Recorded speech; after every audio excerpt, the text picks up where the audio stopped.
बिस्मिल्लाहिर्रहमानिर्रहीम। अस्सलाम वालेकुम। कैपिटल टॉक के साथ हामिद मीर आपकी खिदमत में हाजिर है।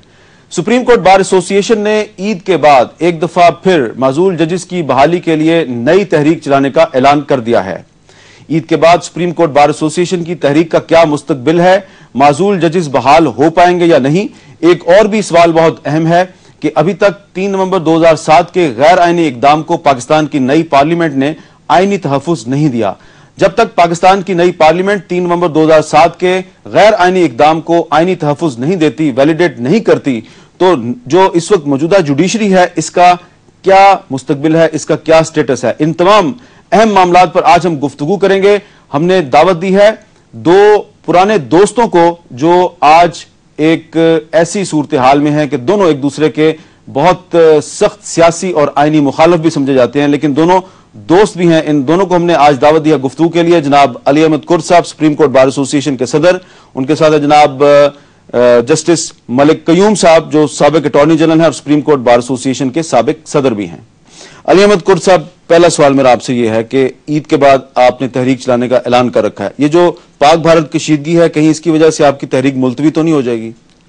नहीं, जहाँ तक चूंकि हम पहले ये ऐलान कर चुके थे और हम साथियों ने, जैसे हमने पहले भी अर्ज किया, कलेक्टिव लीडर उसमें लीडरशिप में और डिसीजन में हम यकीन रखते हैं। पहले से हमने ये ज़हन बना लिया था। 28 अक्टूबर को इलेक्शन हुए हैं और 28 नवंबर तक एक महीना बहुत बड़ा अरसा होता है। हमारा ये ख्याल था और हमें उम्मीद भी थी कि ये असम्बली और ये जो पॉलिटिकल गवर्नमेंट आई हुई है, ये 28 अक्टूबर के इलेक्शन के इंतखाबात की अहमियत और लोगों की भरपूर जो दिलचस्पी है उसको देखते हुए इस इंतखाबात के नतायज को बड़ी संजीदगी से लेगी और जितनी भी जल्दी हो सकेगी ये जजेस की बहाली के मसले पे ये कोई फैसला कर सके। तो एक महीना बहुत बड़ा अरसा होता है। जब उन्होंने कुछ नहीं किया तो हमारे पास और कोई ऑप्शन नहीं। इस तरह अगर हम एक महीना खामोश रहे, अगर हम इसी तरह 6 महीना खामोश और रहे तो साल हमारा टेन्योर तो खत्म हो जाएगा, हम तो कुछ नहीं कर सकेंगे। हम तो लाजिम मलजूम तौर पर एक कमिटमेंट के साथ मुंसलिक है, हम तो हर हालत में तहरीक चलाएंगे। बाकी आपने जैसे कहा कि ये जो कशीदगी बड़ी अचानक पैदा हुई है, हम उसमें हम कोशिश करेंगे कि जो पोजीशन है उसमें हमारी तहरीक भी कामयाब हो और ये कशीदगी के हवाले से हमारी ख्वाहिश है कि ये कशीदगी जो है ये बिल्कुल फौरी तौर पे इसमें कमी आए, ख़त्म हो और जो अमन प्रोसेस है वो आगे चले। तो इस वजह से हम समझते हैं कि हमारी तहरीक जो है वो बिल्कुल हम चलाने के काबिल भी हैं और इंशाल्लाह बड़ी कामयाबी से हो जाए। मलिक कयूम साहब, तहरीक तो बड़े अरसे से चल रही है और पहले भी जब तहरीक चल रही थी तो आप कहते थे कि ये जजेस जो हैं ये रिस्टोर नहीं होंगे। कुछ जजेस ने दोबारा हलफ ले लिया। अब ये कुर्द साहब कह रहे हैं कि हम ईद के बाद तहरीक चलाएंगे। आपको इनकी तहरीक का क्या मुस्तकबिल नजर आता है? तो आप इसी से अंदाजा लगा लेंगे। ये 60 आदमियों का केस लेके चले थे, इनमें से 55 तो इनसे अलहदा हो गए और वो ना सिर्फ उन्होंने अपनी जो एक्स्ट्रा कॉन्स्टिट्यूशनल रिमूवल थी वो एक्सेप्ट करते हुए उन्होंने दोबारा अपॉइंटमेंट्स ले लिए हैं, दोबारा ओथ ले लिए हैं। तो कुर्द साहब अब मुकदमा लड़ रहे हैं। सिर्फ जो मेरे ख्याल में 2-3 जजेस रह गए हैं और उसको 2-3 आदमियों के लिए इतना मुश्किल में डालना सारी कौम को और इन हालात में, ये कुर्द साहब के लिए सोचने की बात है। अच्छा मलिक साहब, कुछ चीजें होती हैं कि आप लोग अपने मुंह से नहीं कहते, हमें पता चल जाता है, हम लोग सहाफी हैं। वोट तो आप इनको डालते हैं, सुप्रीम कोर्ट बार एसोसिएशन के इलेक्शन में वोट आप कुर्द साहब को डालते हैं, लेकिन इनका जो इस वक्त मौकफ है इससे आपको इख्तलाफ है। तो क्या आप समझते हैं कि भले इनकी पोजीशन कमजोर है लेकिन इखलाकी लिहाज से अली अहमद कुर्द का मौकफ बिल्कुल दुरुस्त है? देखिए जी, कुर्द साहब से मैं कुछ ज़ाती न्याज़मंदी भी रखता हूँ, फिर इनकी शख्सियत बड़ी सैर अंगेज है और मैं अब बताऊं ये जो सक्सेस है इनकी इलेक्शन में ये इनकी अपनी शख्सियत की वजह से, कॉज की वजह से नहीं। ये अच्छा, ऐसे उसको एक तरफ लेके जा रहे हैं, बल्कि ये इस तरह के सलारे कारवां थे कि इनके साथ सारे ही चले गए। तो आपने इनको वोट इनकी शख्सियत की इनसे छोड़े आप, मैंने वोट किसको दिया वो तो और बात है, मगर ये है कि मैंने इनकी मुखालफत नहीं की और मैं न करूंगा। उसकी वजह ये असूल पसंद आदमी है, मैं इनकी बहुत इज्जत करता हूँ। इनके असूल से मुझे इख्तलाफ हो सकता है, इनकी दलील से इख्तलाफ हो सकता है, ज़ाती तौर पे कमिटमेंट वाले आपकी नीयत पे शक नहीं? नहीं, मुझे कोई बिल्कुल शक नहीं है। अच्छा, तो कुर्द साहब, अब ये जो मलिक कयूम साहब ने बात की है कि आप 60 जजेस का कॉज लेके चले थे, अब 55 आपको छोड़ के चले गए, تو وہ جو 55 آپ کو چھوڑ کے چلے گئے اس نے آپ کے کاز کو کمزور تو کیا. میں بھی اخلاقی طور پہ پابند ہوں کہ جس طرح ملک قیوم صاحب نے ایک بہت میرے حق میں جو بات کی، ایک سیر انگیز شخصیت کا جو میں ان کا شکریہ ادا کرتا ہوں. اور حقیقتاً میرے اور ملک قیوم صاحب کے ساتھ کبھی بھی ہماری ایک دوسرے کے ساتھ بڑی اچھی، بلکہ میں اگر یہ اجازت دیں تو دوستی رہی ہے، سب کچھ رہی ہے، میں ان کی عزت کرتا ہوں. مگر مجھے بڑا افسوس ہے کہ ملک قیوم صاحب جیسے جج بھی رہے ہیں، اٹارنی جنرل بھی رہے ہیں، اور سپریم کورٹ جیسی بڑی بار کے صدر بھی رہے ہیں، یہ ابھی تک مسئلے کو سمجھ نہیں سکے.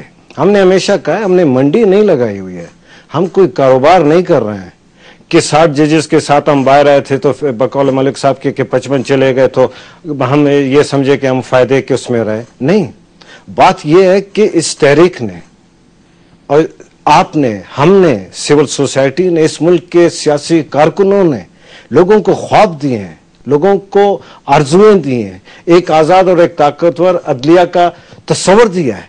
وہ تصور 55 ججز کے جانے سے مسئلہ حل نہیں ہوتا. مسئلہ صرف اس وقت حل ہوگا اور اس وقت لوگوں کو اطمینان آئے گا اور اس وقت ہم اپنے گھروں کو واپس جائیں گے جب چودھری افتخار صاحب کی سربراہی میں یہ ججز بحال ہوں گے. اور اس سے ہم یہ اس لیے کہتے ہیں کہ وہ 2 نمبر والی پوزیشن سے کہنے کا ہمارا مطلب یہ ہے کہ وہ جو پوزیشن ہے اس میں ایک بہت ہی اہم مسئلہ وہ ہے. یہ تو کہتے ہیں ججز چلے گئے اور لہذا وہی ججز گئے تو لہذا آزاد عدلیہ کا تصور پورا ہو گیا. نہیں، 2 نمبر والی پوزیشن جس پہ 3 نومبر کو جو جس طرح کے غیر آئینی اور غیر قانونی اقدامات کے ذریعے ججز کو بھیجا گیا تھا، معاملہ وہاں اٹکا ہوا ہے، وہاں سے معاملہ جو ہے وہ ہوگا. تو اسی لیے ہم نے لوگوں کو خواب دیے ہیں، آرزویں دی ہیں. یہ اب ہمارے اور آپ کے بس میں نہیں ہے کہ ان خواب اور آرزوؤں کو کھرچ کر جو ہے وہ کر دیں. اب یہ ملک آگے چل سکتا ہے، کامیابی اب ترقی کی طرف جا سکتا ہے تو صرف اسی صورت میں جو وکلاء کا، آپ کا، ہمارا ایک پرنسپل سٹینڈ ہے کہ ایک بہت ہی طاقتور عدلیہ کا قیام اور اس کو ماننا بہت ضروری ہے. ملک قیوم صاحب، جسٹس افتخار محمد چودھری صاحب کبھی ریسٹور ہوں گے؟ میر صاحب، ریسٹوریشن کا سوال پیدا نہیں ہوتا. میں آپ کو وجہ بتاؤں. دیکھیے آپ مجھے اس وقت تک تو تحریک کی بڑی سمجھ لگتی تھی. ان کا خیال تھا کہ ایک شخص کی حکمرانی ہے. اللہ میرا اس سے بھی اختلاف ہے کہ پرویز مشرف صاحب کی کوئی بھی حیثیت ہو، مگر جب تک وہ تھے یہ کہہ رہے تھے کہ ہم ایجیٹیٹ کر رہے ہیں، اس شخص نے یہ کیا وہ کیا. اب کس کے خلاف ایجیٹیشن ہے؟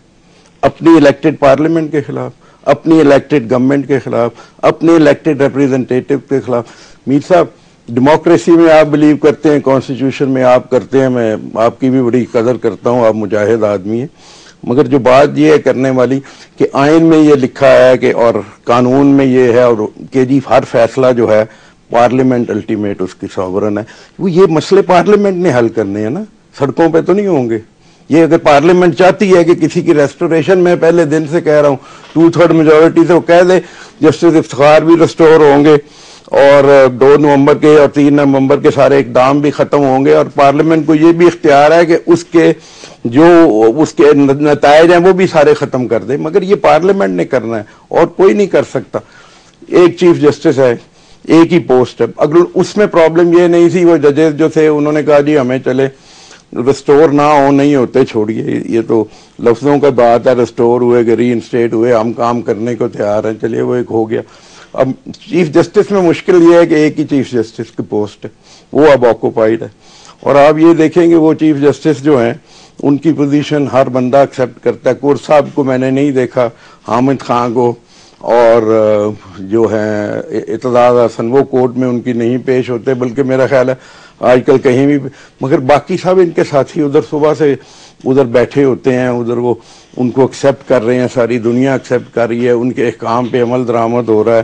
اب وہ سپریم کورٹ، اب ایک تو جسٹس افتخار اگر آنا چاہیں تو کس کی جگہ پہ آئیں گے؟